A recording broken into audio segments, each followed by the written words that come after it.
When it gets too hot or too cold outside, it's time to find some place more comfortable. Our houses are designed to keep heat in when it's cold outside and to keep heat out when it is too hot. Heat is a form of energy, and it always transfers from a hotter place to a cooler place. This continuous transfer of heat is why it takes extra energy to keep a refrigerator cold or to warm your house when it is chilly outside. All that extra energy increases your environmental footprint. We can save energy and stay more comfortable if we slow down heat transfer. To stop heat transfer, we need an insulator. Today, we're going to test some insulating material to see which one can keep ice cubes frozen for a longer time. Materials that we need for this experiment are packaging material and aluminum foil as an insulator. We need two different type of or size of cups. One has a lid. We need scissors, ice cubes. A kitchen scale is optional. If you don't have it, it is okay. Don't worry about it. Now we are going to arrange each clear cup in a nest of insulation in the reusable plastic container.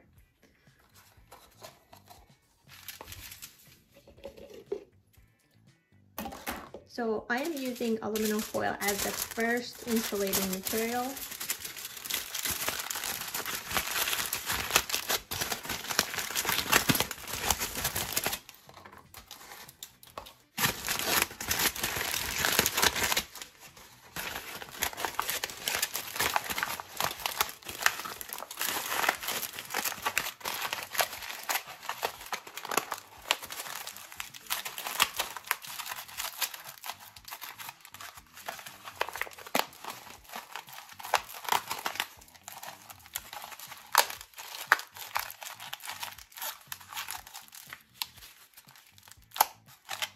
Now put the insulated cup in one of the larger cups.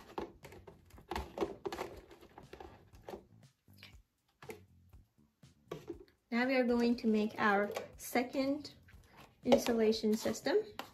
We're going to use peanut for that.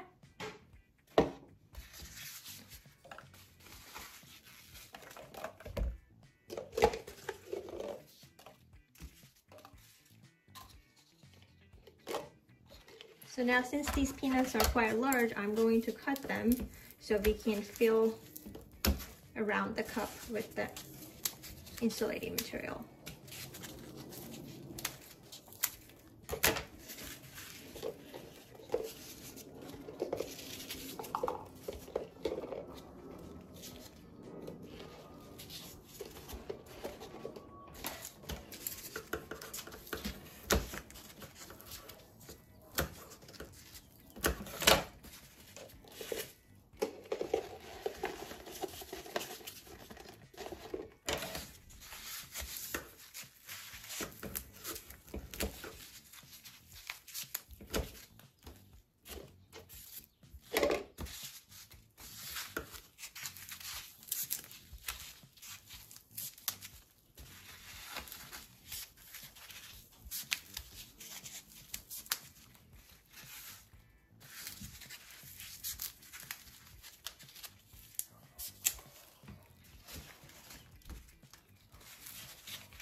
Okay, I need a little bit more.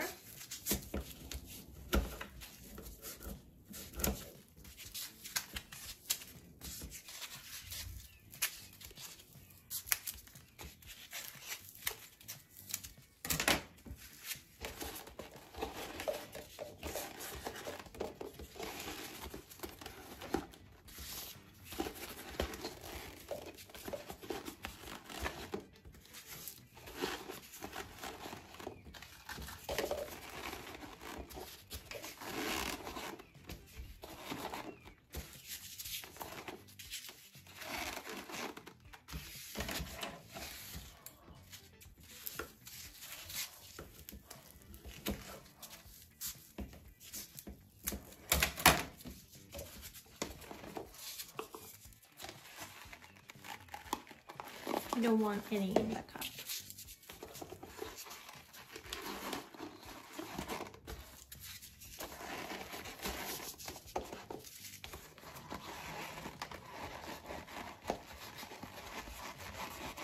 Okay, now we have our second insulated cup. For the third one, we are using this as a control, so we are only going to put this small cup in the larger cup without any insulation.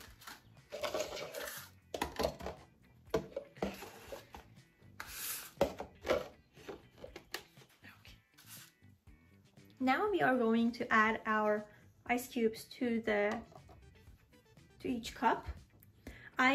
Before starting the experiment, I am going to weigh each of the ice that I'm going to add to the system, or to each cup basically, because I wanted to make sure that they're almost the same size. But if you don't have a scale, you can just pick ice cubes that look similar to each other in terms of size.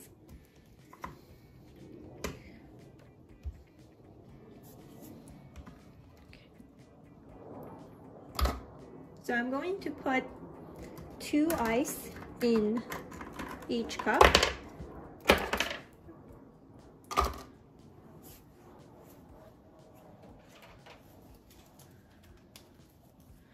And then in this pamphlet that you received, there is this table, and I'm going to fill this table.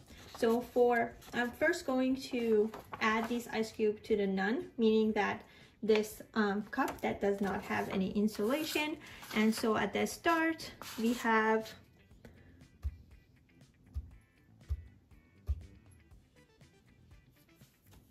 46 grams here. And I'm going to put these 2 in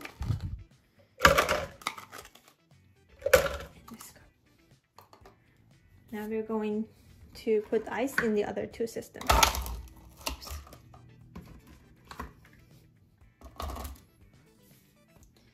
These 2 weigh 44, and the insulation material here is aluminum.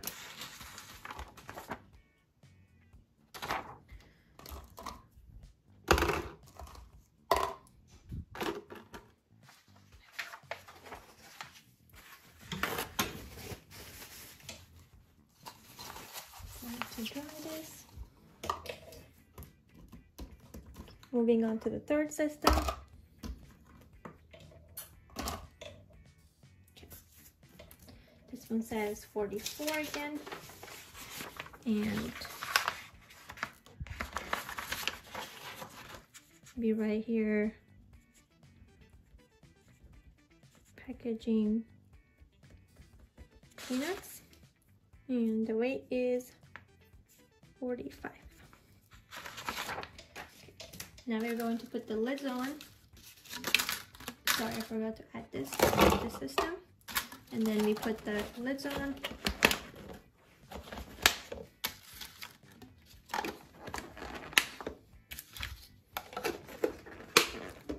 And we are going to come back after 30 minutes and weigh the ices again. Now it's been 30 minutes since we started this experiment, and we are going to see which material is basically a better insulator, meaning that which material was able to prevent the melting the ice the most.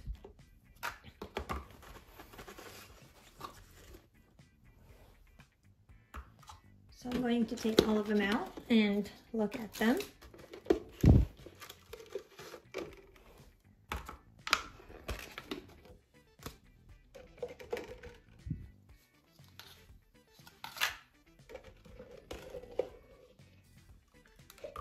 So by just looking at each one, we can see there is some melting happening on the one that was just no insulation material, so it was just air. This one is the one with aluminum, and then the other one was the packaging material. So from the amount of water that's accumulated under each of these, at the bottom of each of these cups, I can say that basically these probably packaging material was the best. But now we're going to weigh these ice cubes and then confirm our conclusion.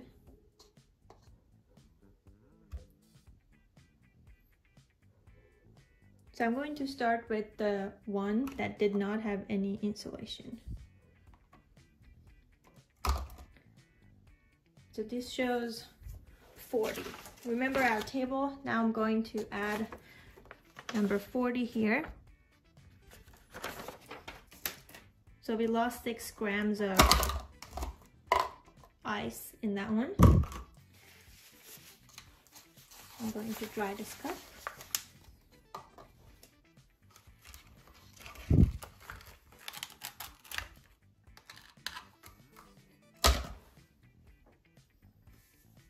This one shows 40 again, and put here 40. But this one started with 44, so we only lost 4 grams of ice, which means the foil was better than nothing.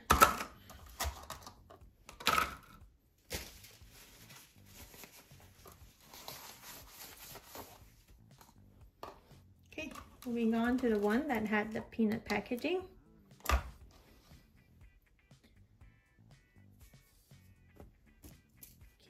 This one shows 41,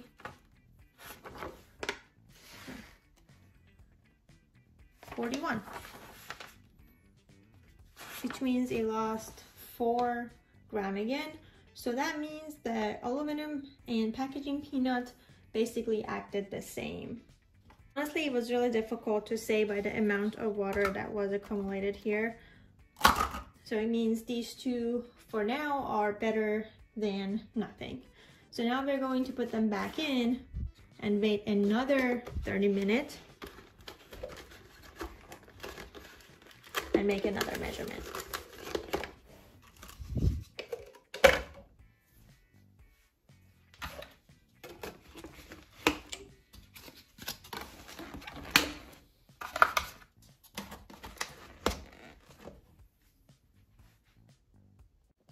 So now it's been more than an hour since we start this experiment, and we're going to look at our ice cubes again.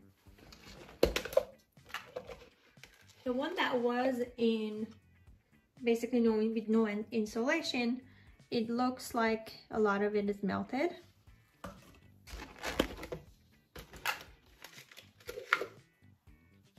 The one with the aluminum foil looks melted too. They almost look similar. Oops.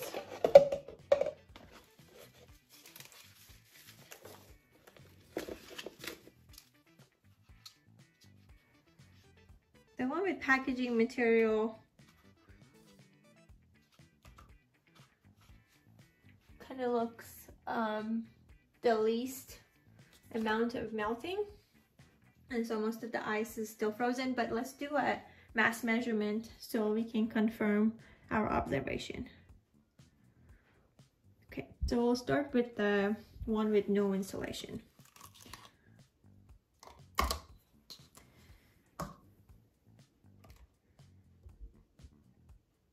Okay, this one is down to 29 grams.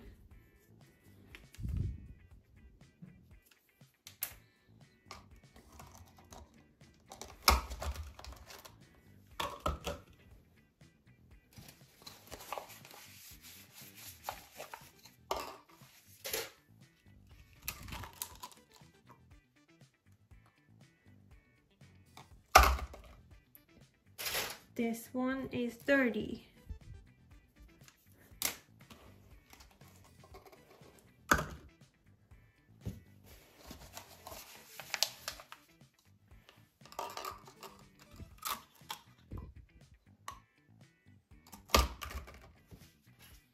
And the last one is 33. So okay, now we're going to put back the cups into their container, and we can watch them for a little longer. So after this video is over, you can keep these and keep watching them and then see which one basically completely melts before the other ones.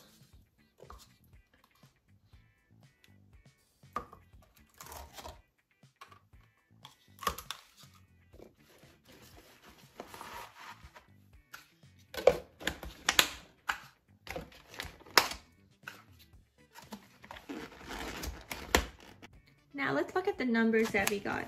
So initially, after 30 minutes, the cup without any insulation basically lost 6 grams. I'll just write this here. The one that had aluminum insulation material, that one lost only 4 grams. And the one that had a packaging peanut lost 4 grams as well. So that meant that what that means is that aluminum and the packaging peanut were basically similar in terms of their insulating characterization. And now we're going to look at the new, basically new measurement that we did. So looking at the first one, it looks like we basically lost 11 grams here. And looking at the aluminum, we lost 10 grams here. And the last one, we lost 8. So what this means is that actually packaging material is slightly better than aluminum, and aluminum is better than air. But let's just keep these system going, and then we'll see which one, basically, which ice melts completely first. Now it's been 2 hours since we started this experiment, and we are going to do one more measurement.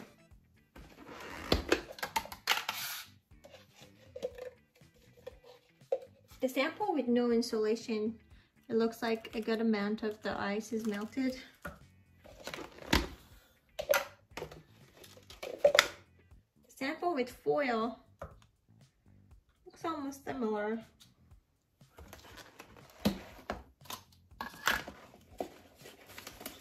And the one with peanut actually looks the least amount of melting. So now we're going to measure the mass.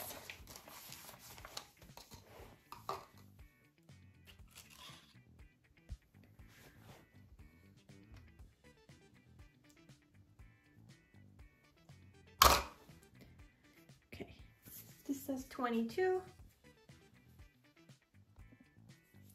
So I'm going to write it down here.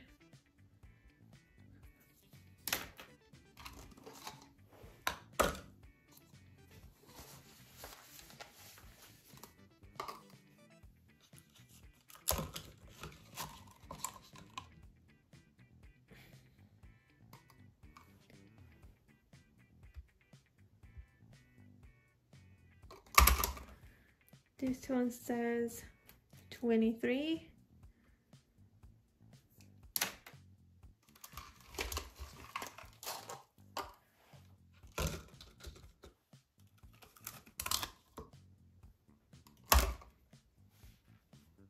This one says 30.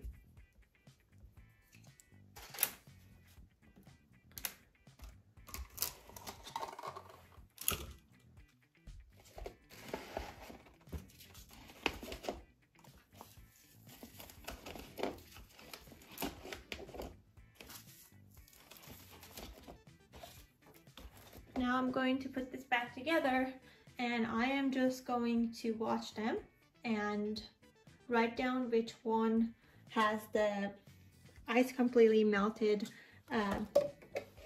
the first.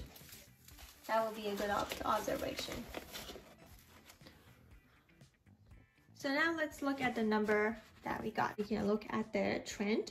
So now if I look at from the previous measurement, when we had basically no insulation, we lost again 7 grams. From for the sample that we had aluminum, we lost 7 grams, and for the one that had a packaging peanut, we only lost 3 grams. So again, the packaging material looks like the best insulation compared to the other 2 samples that we have. Now let's talk about what we learned in this experiment. Heat always transfers from hot to cold. In this case, the heat comes from the surroundings of the cup, which are much warmer than the ice. The ice melts when it absorbs heat from the surroundings. To prevent heat transfer, we place a barrier between the cup and the air. If the barrier slows down the transfer of heat, it is an insulator. Some materials do a better job slowing the transfer of the heat than others. In our case, we saw that packaging material is better than aluminum foil and no insulation. What was your conclusion? Now let's talk about our second experiment. In this section, we are going to learn how to reduce our footprint. Environmental footprint is the size of the impact we make on the earth, and it includes the energy, food, water, and materials we use or leave behind. By reducing our footprint, it means we are living more sustainably. To live sustainably, we need to reduce our footprint. You may have heard of the environmental 3 R's: reduce, reuse, and recycle. These are 3 ways that we can help protect the earth and save resources. When we choose to reduce, we use less of something. To reuse means we are using the same thing many times instead of just once. If we recycle, we send things like paper or soda cans to a factory so they can be remade and used again. By practicing the 3R, we are helping make resources last longer and be available for others, while we are also producing less garbage. Chemistry helps reduce our footprint. For example, chemists have developed material like water bottles and cups that are made from wood, corn, or other plants. This makes them biodegradable, meaning that these products naturally disintegrate in the environment. Plastics that aren't biodegradable are usually made from fossil fuels. A large portion of these plastics go into landfill where they stay for a long time. Today, we'll learn how to reduce our footprint by shrinking some plastics. For this experiment, we are going to need clamshell plastic packaging marked with recycle code number 6 or PS for polystyrene or commercial shrinky drinks. So if you look into your bags, in the back of these container that was provided for you, it says number 6. It's backwards in the camera, but you can find it in the bottom of in the back side of the packaging or the container that was in your bag.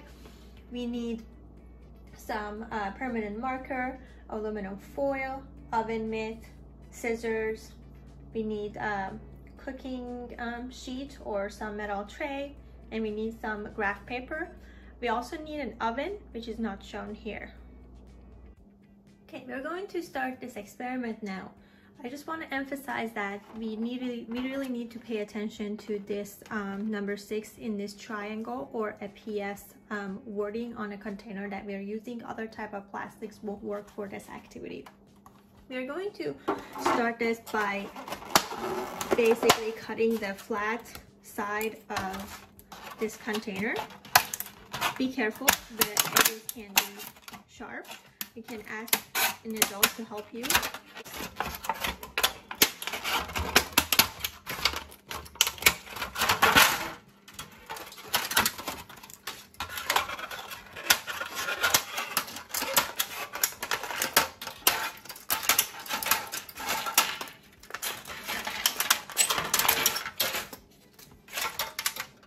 So I'm going to cut the other side too, so we'll get 2 objects at the end.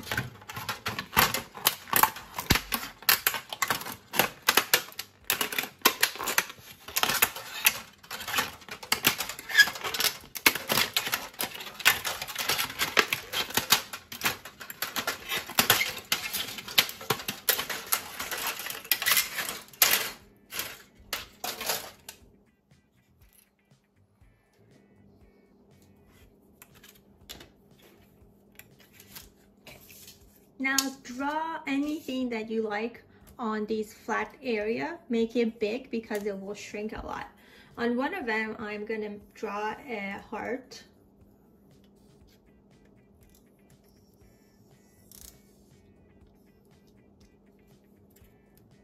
And you can color it if you want. If you have a different color markers, go ahead and use them.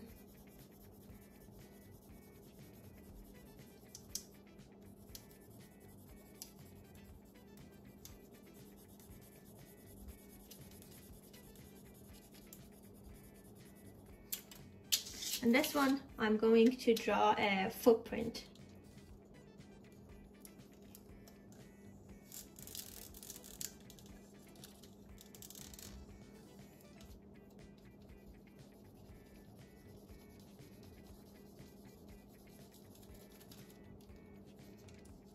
These are toes.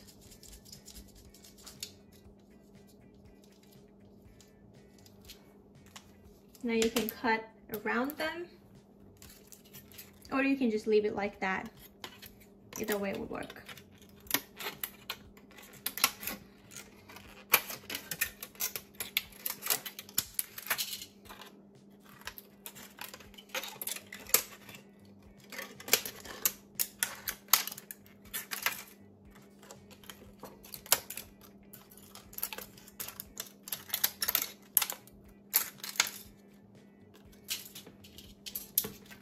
I'm going to leave this one as is. If you want to hang these later, you can go ahead and make a hole in them. If not, you can skip this step.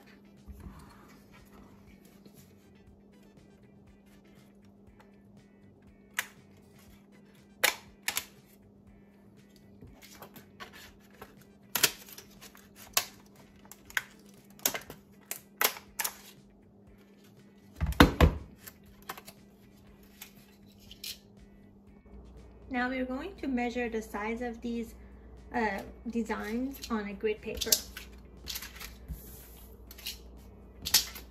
So put your design on the paper and draw a line around it.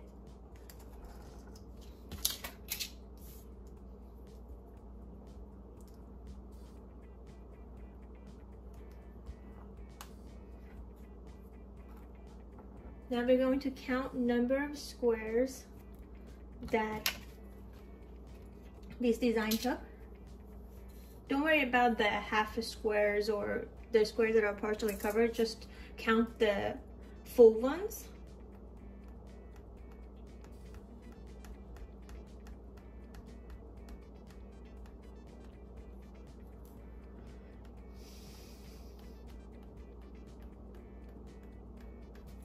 So this is 14 by 14. And this one, I'm gonna have to count it.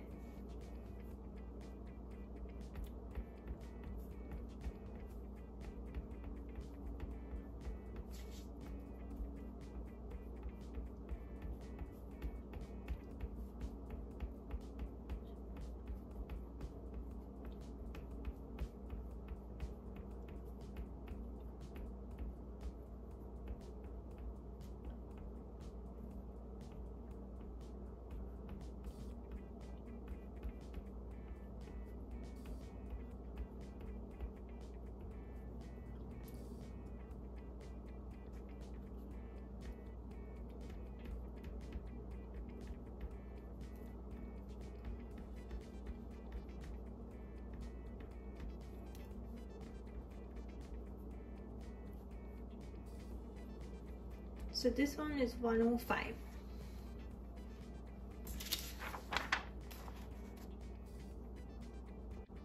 We can also look at the thickness of these designs, and if you see they look pretty thin, maybe 2 or 3 grid paper would look the same as these in terms of thickness. Now it's time to put these designs in the oven. First, we're going to line our cooking sheet with aluminum foil, and this is basically to prevent the cooking sheet from getting the permanent mark from these markers that we use here. So put that in your cooking sheet and then put the design in there.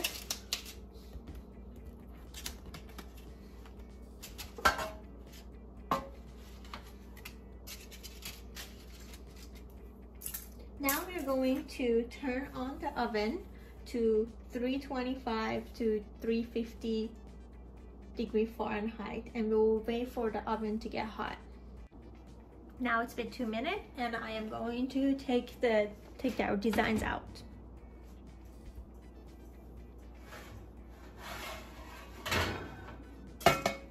So it looks like they're not flat, so I'm gonna just use a spatula to flatten them while they're still hot.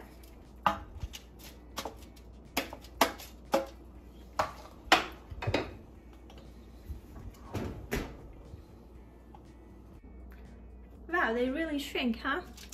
So after they're cooled, I'm taking them off of the cooking sheet, and now we are going to see how much they shrunk. So I think first of all, on this one, I put the hole very close to the edge, so the hole is actually not closed, so this can't be hanged. But for this one, I did pretty good. Now let's measure their size again. Well, first of all, we can look at the thickness. So the thickness was maybe 3 grit paper thick. Now this is a lot more. I would say maybe 10 or 11 grit paper thick, or maybe even more. So definitely the thickness increased. And now we're going to see how much their size was shrinked by.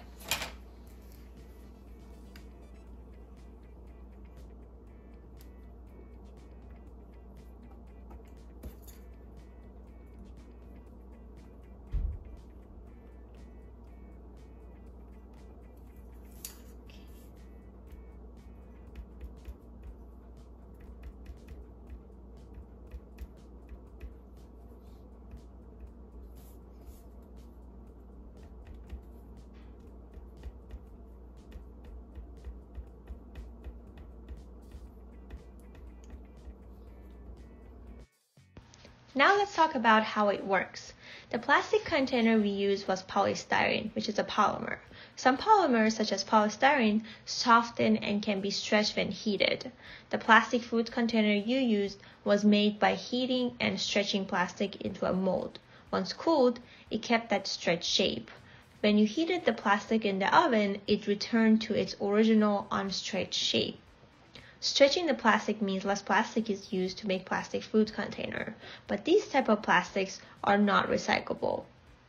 You may think that you reduced the amount of plastic by shrinking your footprint, but actually you did not. You only changed the size of the plastic. Remember, the thickness was increased? It is even better if you reuse the plastic to design something useful, because otherwise it might simply be trash. Think of other shrinking designs you can make that could be useful. Maybe you could design crafts like holiday ornament, keychain, or zipper pulls. What other design come to your mind?